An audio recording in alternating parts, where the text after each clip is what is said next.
Agatha Knife is a game that's going to get under the skin of a lot of gamers, but also tickle the dark humor funny bone in gamers like myself.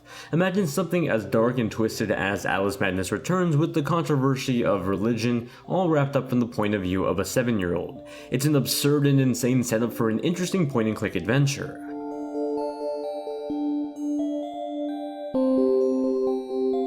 Agatha Knife has you play as a young 7-year-old named Agatha.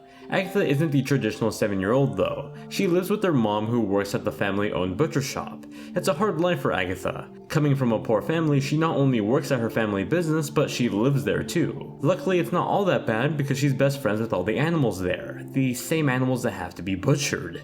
It's a real conundrum for Agatha as she loves her animal friends just as much as she loves eating their meat.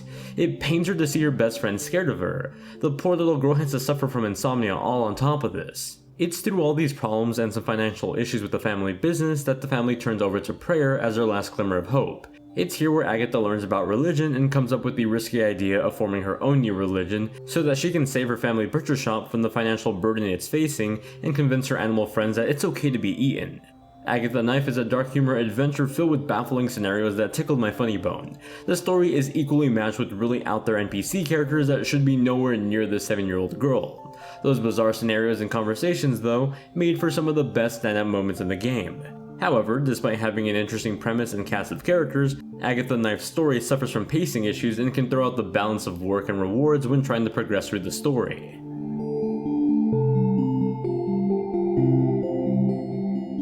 Agatha Knife is a point-and-click adventure through and through. Being on PC, Nintendo Switch, and Xbox One, the control schemes vary among the platforms. If you're on the Switch, you can use the touchscreen to play the game, but just like on Xbox and PC, you can also resort to physical controls like using the analog stick.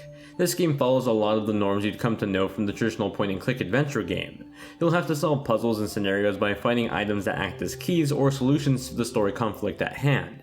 The challenges for Agatha never felt too challenging or difficult at all. The game does a pretty good job at having the key items stand out from the rest of the background, so they're pretty easy to find. Each item also has a key use, so there wasn't really a time where I picked something up and didn't really have a reason to pick it up.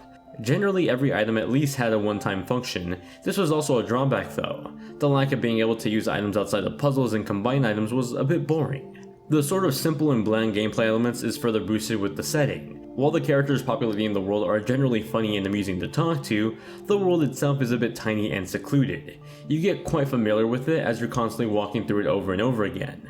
A lot of this kills the pacing of the game that can be beaten in about 6 to 7 hours, but still feels like it drags on a bit. That drag starts off pretty strong early on in the game with an elongated tutorial that teaches you the bare bones of point-and-click adventure games. Ultimately, the gameplay is a straight-up point-and-click adventure that features a very crude but hilarious story. However, it's held back by the very little challenge it has, a mediocre setting, and bad pacing that can drag the game on. Despite the story being funny with memorable characters, you really do have to work to get through it.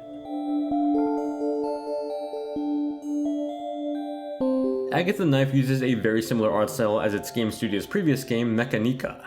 It's a very simple art style that looks like a Flash animation or a YouTube animation channel that focuses on story times. It's not bad or good, but just sort of there, nothing impressive. If you aren't impressed with the simple art style of shows like South Park and Adventure Time, you're probably not going to be fond of this art choice, and vice versa if you do end up liking it. There are some little visual nods on occasion though. You'll find some interesting references to pop culture in certain areas of the game. Although these are pretty minimal, they were really fun to look for and find as little bonus features of the visuals, almost sort of like the recent South Park Fractured But Whole.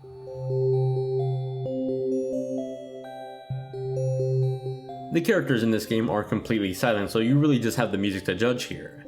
Again, much like the visuals, it's nothing too special. I really didn't find myself vibing to any of the peaceful toned songs. They at least didn't become annoying though. That's an occasional problem with puzzle games like this that have you pacing back and forth looking for answers, being forced to listen to the same song on repeat. Luckily, the music in this game is fine and wasn't bothersome at all, but not foot tapping good either.